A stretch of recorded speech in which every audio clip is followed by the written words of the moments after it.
បាទជំរាបសួរខ្ញុំបាទឈ្មោះនប់នុនជាប្រធានក្រុមប្រឹក្សាបាលសហគមន៍កសិកម្មរស័យធម្មគីដែលមានទីតាំងស្ថិតនៅភូមិរស័យឃុំតមើនស្រុកថ្មគោលខេត្តបាត់ដំបងសហគមន៍កសិកម្មយើងគឺមានទីស្នាក់ការជាប់នឹងបណ្ដោយផ្លូវជាតិលេខ5បាទសមាជិកមកដល់បច្ចុប្បន្ននេះមានចំនួន349គ្រួសារផ្ទះសំណាញ់របស់ខ្ញុំផ្ទាល់មានចំនួន54ផ្ទះសំណាញ់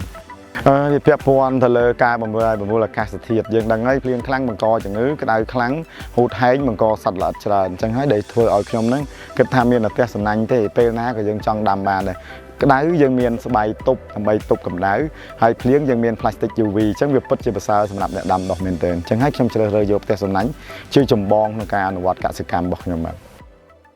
បច្ចេកទេសដែលបានមកគឺមានច្រើនទីមួយពាក់ព័ន្ធនឹងមន្ទីរឬក៏ក្រសួងជំនាញអីចឹងទៅបានផ្ដល់ច្រើនបាទមិនមែនចេះនេះដោយឯងទេហើយយើងបូករួមផ្សំច្រើនទៀតមានអង្គការស្ថាប័ន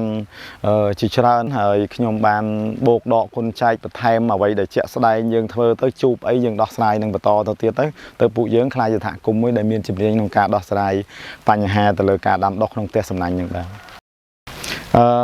តាមពិតទីផ្សារបើសិនជាយើងមានទៀងទាត់ហើយយើងមានផ្ទះសំណាញ់ច្រើនអត់ជាបញ្ហាទេព្រោះអ្នកណាក៏ដឹងហើយថាអ្នករកគឺចង់រកឲ្យជាប់ហើយអ្នកដែលទិញតពីយើងទៅហ្នឹងគាត់ចង់យកទៅទិញលក់ឲ្យម៉ួយគាត់ជាប់ដូចគ្នាអ្នកដែលបន្តទៅដល់មូលដ្ឋានហ្មងទៅដល់លើរៀនហ្នឹងហ្មងកាន់តែចង់ឲ្យជាប់អត់ឲ្យមានដាច់ទេអញ្ចឹងវិធីសាស្ត្រតែមួយគាត់គឺទៅរៀបផែនការឲ្យជាក់លាក់ហើយមើលទៅតាមតម្រូវការឆ្នាំនីមួយៗដែរបើនិយាយពីអារម្មណ៍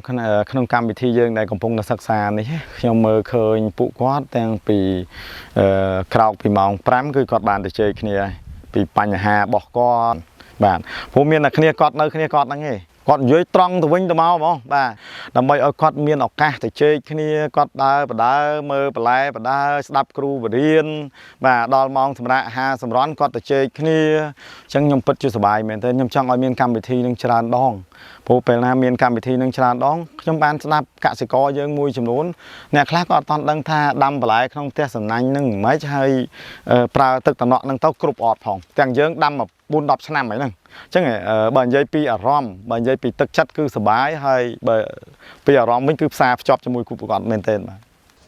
នាងខ្ញុំសូមបញ្ជាក់ជូនថាកម្មវិធី Aspire AT ជាយន្តការមួយក្នុងចំណោមយន្តការជាច្រើនរបស់ក្រសួងកសិកម្មរុក្ខាប្រមាញ់និងនេសាទក្នុងការអភិវឌ្ឍវិស័យកសិកម្មពង្រឹងសន្តិសុខស្បៀងរបស់ជាតិនិងបង្កើនជីវភាពកសិករកម្មវិធី Aspire AT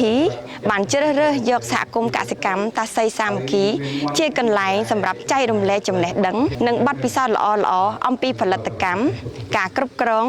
និងការលក់បន្លែរវាងកសិករនាំមុខឬកសិករឆ្នើមដែលអញ្ជើញមកពីបណ្ដាខេត្តនានាពីព្រោះតាសីសាមគ្គីជាសហគមន៍ដែលគ្រប់គ្រងដោយកម្មវិធី Aspire AT ហើយទទួលបានភាពជោគជ័យលើការផលិតការគ្រប់គ្រងនិងការលក់ដូរបន្លែ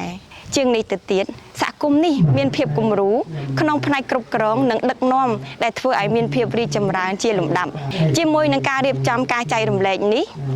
យើងអាចរំពឹងទុកថាកសិករនាំមុខឬកសិករឆ្នើមដែលអញ្ជើញមកពីសហគមន៍កសិកម្មចំនួន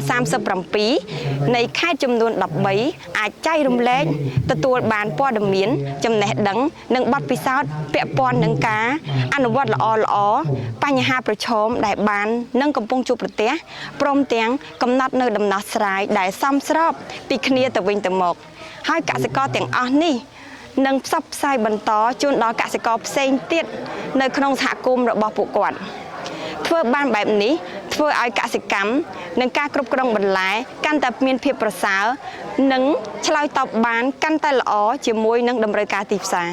យើងសង្កេតឃើញថាបណ្ដាគណៈកម្មការសហគមន៍ដែលលោកបានអញ្ជើញមករៀននៅទីនេះគឺគាត់ពិតជាសប្បាយរីករាយនឹងការផ្ដល់បច្ចេកទេសនិងជំនាញពាក់ព័ន្ធនឹងការគ្រប់គ្រងអាជីវកម្មរបស់គាត់វគ្គបណ្ដុះបណ្ដាលនេះធ្វើឲ្យខ្ញុំបានយល់ច្បាស់កាន់តែថែមទៀតដោយសារខ្ញុំមានផ្ទះសំណាញ់ហើយតែក៏ខ្ញុំបានមកសិក្សាបន្ថែម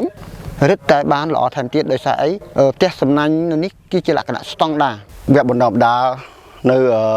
សហគមន៍តាសីសាមគ្គីគឺខ្ញុំមានចំណាប់អារម្មណ៍ខ្ពស់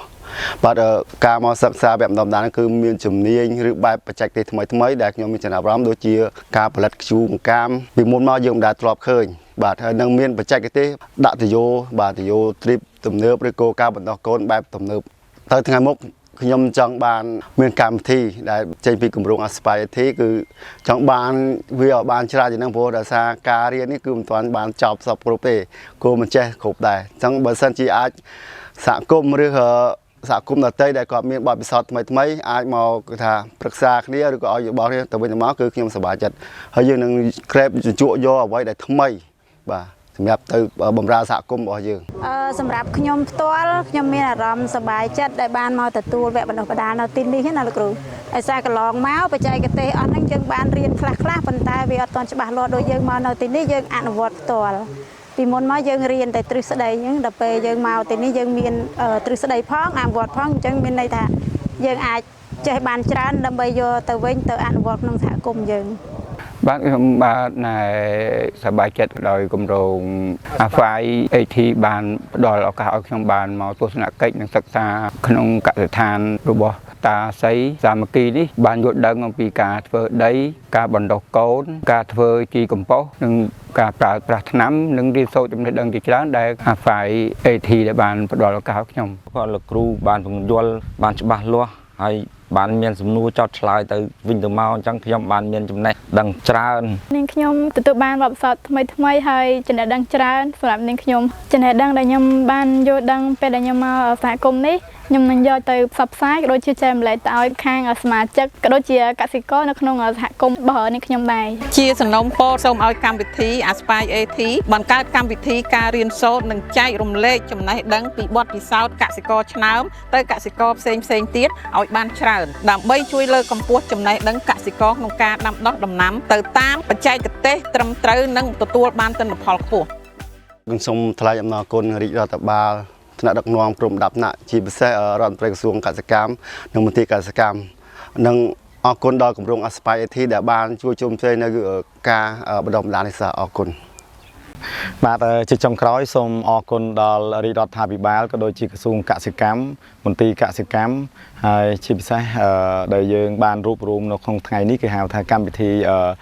ទៅជែកចែករំលែកបទពិសោធន៍កសិករឆ្នើមបាទខ្ញុំសូមអរគុណខ្លាំងមែនទែនសូមឲ្យមានកម្មវិធីនេះជាញឹកញាប់បាទអរគុណបង